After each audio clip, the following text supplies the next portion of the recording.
চলো বন্ধুরা, শান্ত থাকো। যা হওয়ার হয়েছে। সবচেয়ে গুরুত্বপূর্ণ বিষয় হলো আমরা যেন শান্ত থাকি। সবকিছু ভুলে যাও, কষ্ট ভুলে যাও, শুধু খেলি, শুধু খেলায় মনোযোগ দাও বন্ধুরা। এই কথাগুলো বলা হয়েছিল মাঠে নামার আগে, ফাইনালের আগে, বিশ্বকাপের সবচেয়ে বড় মুহূর্তের আগে। এই রকম হতাশা কেন? কিন্তু একটু লক্ষ্য করুন, 2022 সালে ফাইনালের আগে মেসি বলেছিলেন, আজ রাতে মাঠে গিয়ে প্রতিপক্ষকে গ্রাস করে আসব। আর 2026 সালে সবকিছু ভুলে যাও, শান্ত থাকো। একই মানুষ, দুটো ফাইনাল, দুটো সম্পূর্ণ আলাদা কণ্ঠস্বর। আর ভিডিওতে যারা এনজো আর লিসান্দ্রোর মুখ দেখেছেন, সেই বিমর্ষ চেহারা, সেই শূন্য দৃষ্টি। ফাইনালের দিন আর্জেন্টিনার ড্রেসিং রুমে কি হয়েছিল? কোচ, সভাপতি, খেলোয়াড়দের মধ্যে বাকবিতণ্ডা, অথবা অন্য কোনো ঘোষণা যা সবাইকে বিমর্ষ করে দেয়? লাউতারো মার্টিনেজকেও দেখা যায়নি সেদিন। আজ সেই সত্যটা বলবো, একে একে সব। তাই এমন কিছু ফাঁস করতে চলেছি যা আপনার কানকে বিশ্বাস করাতে কষ্ট হবে। তাই ভিডিওটি শেষ পর্যন্ত না দেখলে মিস করবেন সেই অবিশ্বাস্য তথ্য। 2022 সাল, কাতার, লুসাইল স্টেডিয়াম। ফাইনালের আগে গোলকিপার ফ্রাঙ্কো আরমানি বলেছিলেন, মেসির কথাগুলো আমাকে মাঠে ঢুকে প্রতিপক্ষকে গিলে ফেলতে উৎসাহিত করেছিল। সে রাতে কি হয়েছিল? আর্জেন্টিনা চ্যাম্পিয়ন হয়েছিল। 2026 সাল, নিউ ইয়র্কের মেটলাইফ স্টেডিয়াম। মেসি বললেন, সবকিছু ভুলে যাও। খেলোয়াড়দের মুখে কোনো আগুন নেই, কোনো উত্তেজনা নেই, শুধু শূন্যতা। কেন? কারণ মাঠে নামার আগেই কিছু একটা হয়েছিল। অনেক মিডিয়ায় ও আর্জেন্টিনার বিশেষজ্ঞরা আলোচনা করছে, ট্রাম্পের হস্তক্ষেপ আছে, ম্যাচ বিক্রি করে দিছে। আর এই ডামি ম্যাচ খেলার খবরটা ম্যাচের ঠিক আগেই আর্জেন্টাইন প্লেয়াররা জানে। ফলে তারা এটা মেনে নিতে পারেনি সহজভাবে। তাই ড্রেসিং রুম উত্তাল ছিল। আর লাউতারো মার্টিনেজ এটা কোনোভাবেই মানতে পারেনি। ফলে তাকেও মাঠে দেখা যায়নি। মেসি পুরো বিষয়টা আগে থেকেই জানত। ট্রাম্প, স্ক্যালোনি, ইনফান্তিনো এবং মেসি 2 দিন আগেই সব ঠিকঠাক করে, যার কারণে ফাইনালে মাঠে সেদিন আগের মেসিকে একদম পাওয়া যায়নি। তার থেকে বড় বিষয়, খেলোয়াড়দের ফ্যামিলির কেউ আসেনি। যেখানে আগের ম্যাচগুলোতে সবাই আসছে, এমনকি আর্জেন্টিনার সাবেক প্লেয়াররাও কেউ আসেনি স্টেডিয়ামে। এর মধ্যে আবার ম্যাচের শুরুতে সতীর্থদের উদ্দেশ্যে মেসির বলা কথাগুলো, যে দলের প্লেয়াররা সবসময় হাসি খুশি থাকে, সেখানে দেখা গেল সবার মন খারাপ। তাদের আচরণে এত পরিবর্তন। লিওনেল স্ক্যালোনিও কোচিং থেকে অবসরের কথা, যা সম্পূর্ণ স্বপ্নের মতো। এরপর শোনা গেছে Messi, Alvarez, Lautaro Martinez, De Paul, Enzo Fernandez এবং লিসান্দ্রো মার্টিনেজও এখনও নিজ দেশ আর্জেন্টিনায় ফেরেননি, যা নিয়ে আলোচনাও চলছে।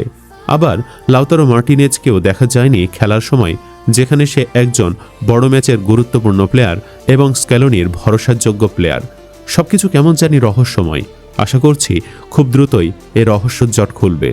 আরেকটা প্রশ্ন রাখি, আপনারাই উত্তর দিবেন ভিডিওর কমেন্ট বক্সে। আর্জেন্টিনা ফিক্সিং করছে কিনা জানি না।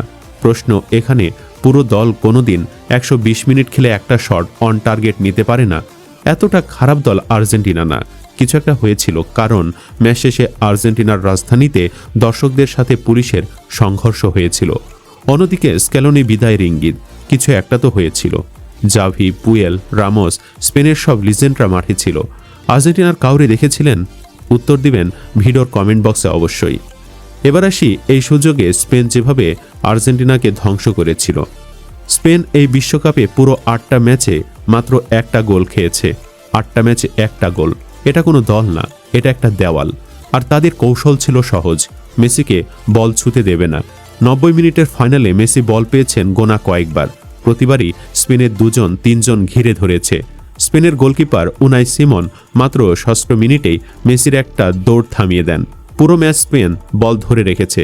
আর্জেন্টিনা ছুটেছে, ছুটতে ক্লান্ত হয়েছে। মেসি সহ পুরো আর্জেন্টিনা দলকে একটা পাহাড় টিম বানিয়ে দিল স্পেন। আর ক্লান্ত আর্জেন্টিনার কাছে তখন একটাই ভরসা ছিল, এমিলিয়ানো মার্টিনেজ। মার্টিনেজ ভাঙ্গা আঙ্গুলে 11টা সেভ। এটা জানলে আপনার চোখ ভিজে যাবে। এমিলিয়ানো মার্টিনেজ পুরো ম্যাচ খেলেছেন ভাঙ্গা আঙ্গুল নিয়ে। হ্যাঁ, ভাঙ্গা আঙ্গুল। তিনি 11টা সেভ করেছেন, বিশ্বকাপ ফাইনালের ইতিহাসে সর্বোচ্চ। না হলে আর্জেন্টিনাকে সেদিন মিনিমাম 8-9টি গোল খেতে হতো। একজন মানুষ ভাঙ্গা আঙ্গুলে 11 বার মৃত্যুর মুখ থেকে ফিরিয়ে এনেছেন, কিন্তু 12তমটা আটকানো গেল না। অতিরিক্ত সময়ের দ্বিতীয়ার্ধ স্পেনের ফেরান তোরেস গোল করলেন 1-0। মেসি মাঠে হাঁটু গেড়ে বসে পড়লেন। 39 বছর বয়সী একজন মানুষ, যিনি তার জীবনের ষষ্ঠ বিশ্বকাপ খেলেছেন, তিনি মাঠে বসে আছেন। চোখ মোছার চেষ্টা করছেন, কান্নাও ধরে রাখতে পারছে না। 80,000 দর্শকের মধ্যে বেশিরভাগ আর্জেন্টিনা সমর্থক ছিলেন। তারা মেসিকে দ্বিতীয়বার চ্যাম্পিয়ন দেখতে চেয়েছিলেন, কিন্তু সেদিন হলো না। ম্যাচ শেষে মেসি রানার আপ মেডেল নিলেন, মাঠে দাঁড়িয়ে রইলেন। সমর্থকরা তখনও মেসি মেসি বলে চিৎকার করছেন। স্পেনের ট্রফি উঠছে, আর রদ্রিজ যখন সেরা খেলোয়াড় পুরস্কার নিতে গেলেন, তখনও স্টেডিয়াম মেসির নামে মুখর। ড্রেসিং রুমের পরে পালিয়ে গেল আর্জেন্টিনা। ম্যাচ শেষ হওয়ার পরে আর্জেন্টিনার পুরো দল পেছনে দরজা দিয়ে বেরিয়ে গেল।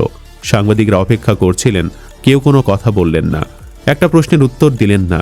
মেসি সবার আগে বেরিয়ে এলেন, তারপর বাকিরা। পাথরের মতো মুখ, বাস স্টেডিয়াম ছেড়ে চলে গেল, যা ছিল লজ্জার।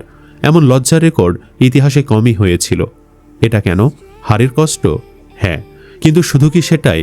লিয়ান্দ্রো পারেদেস নামের আরেক আর্জেন্টিনা মিডফিল্ডার ম্যাচের পরে মাঠে স্পেনের এক খেলোয়াড়ের সাথে মারামারিতে জড়িয়ে পড়লেন। তিনিও লাল কার্ড পেলেন হুইলসেলের পরে। একটা দল জিতেছে শান্তভাবে, আরেকটা দল হেরেছে যন্ত্রণায়। মেসির ভবিষ্যৎ এটাই কি শেষ? সবচেয়ে বড় প্রশ্ন এখন একটাই, এটা কি মেসির শেষ বিশ্বকাপ ছিল? কোচ স্ক্যালোনি ম্যাচের পরে বললেন, মেসি কতদিন খেলবেন সেটা তিনিই ঠিক করবেন। সে যতদিন খেলতে চাইবে ততদিন সে আমার দলে আছে। কিন্তু হিসাব কি বলছে? 2030 বিশ্বকাপের সময় মেসির বয়স হবে 43 বছরে বিশ্বকাপ। অসম্ভব নয়, কিন্তু অবিশ্বাস্য। মেটলাইফ স্টেডিয়ামে সেদিন মেসি মাঠে হাঁটু গেড়ে বসে যখন কাঁদছিলেন, সেই মুহূর্তটা হয়তো ইতিহাসের সবচেয়ে মর্মান্তিক দৃশ্যগুলোর একটা। একজন মানুষ সব দিয়েছেন, সব পেয়েছেন, আর এই শেষ মুহূর্তে পাননি। মেসি হয়তো আর বিশ্বকাপ খেলবেন না। 39 বছর বয়সে ষষ্ঠ বিশ্বকাপ খেলেছেন, সেটাই হয়তো শেষ। কিন্তু পরের পর্বে আসছি এমন একটা গল্প নিয়ে। 2026 বিশ্বকাপে এমন একটা ঘটনা হয়েছে যা মিডিয়া তেমনভাবে বলেনি। ফাইনালের মাঠে স্পেনের এক খেলোয়াড় মেসির মুখের সামনে হাত দিয়ে কিছু বলেছিলেন। কি বলেছিলেন? নতুন ফিফা নিয়মে সেই খেলোয়াড় লাল কার্ড পেতে পারতেন, কিন্তু পাননি। কেন? পরের কোনো এক পর্বে বলবো সেই গল্প। ফুটবল শুধু 90 কিংবা 120 মিনিটের একটা খেলা নয়। কখনো কখনো একটা ম্যাচ কোটি কোটি মানুষের হাসি, কান্না আর অসংখ্য প্রশ্নের জন্ম দেয়।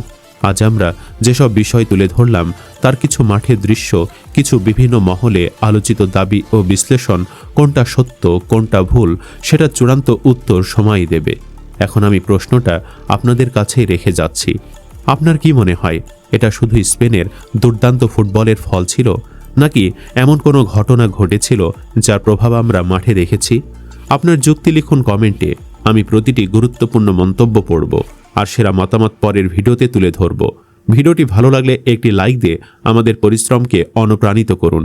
আর এখনই চ্যানেলটি সাবস্ক্রাইব করে পাশে থাকা বেল আইকনটি অন করে রাখুন।